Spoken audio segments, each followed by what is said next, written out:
الحمد للہ رب العالمین والعاقبۃ للمتقین والصلاۃ والسلام علی سید الانبیاء والمرسلین وعلی آلہ وصحبہ طیبین الطاہرین، اما بعد فاعوذ باللہ من الشیطان الرجیم، بسم اللہ الرحمن الرحیم، ان کنتم تحبون اللہ فاتبعونی یحببکم اللہ، صدق اللہ العظیم وصدق رسولہ النبی الامین الکریم، ونحن لذلک لمن الشاہدین والشاکرین، والحمد للہ رب العالمین۔ بدہ توحید کے متوالو، شمع رسالت کے پروانو، آقائے نعمت، جان عالمین، انیس الغاربین، مراد مشتقین، شفیع المذنبین، اکرم الاولین، افضل الاخرین، طاہ یاسین، انیس البے کسا، چارئی سعادت مندہ، کونین میں سب سے انوکھے اور نرالے، دائی حلیمہ کی گود کی پالے، سیدہ آمینہ خاتون کے راج دلارے، یعنی احمد مجتبی محمد مصطفیٰ صلی اللہ علیہ وسلم کی بارگاہ بکسب نام میں درود پاک کا ہدیہ نچھاور کرے پڑے باوز بن اللہم صلی علی مولانا محمد بارک وسلم، صلاۃ و سلام علیک یا رسول اللہ صلی اللہ علیہ وسلم۔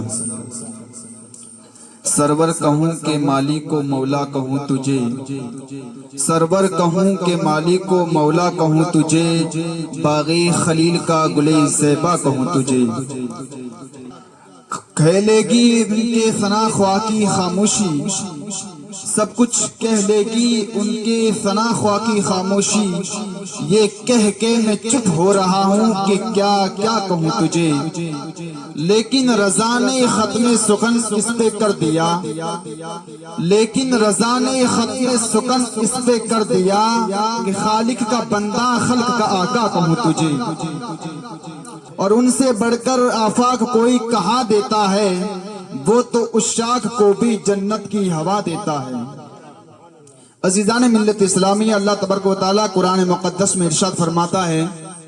ان کنتم تحبون اللہ فاتبعونی یحببکم اللہ،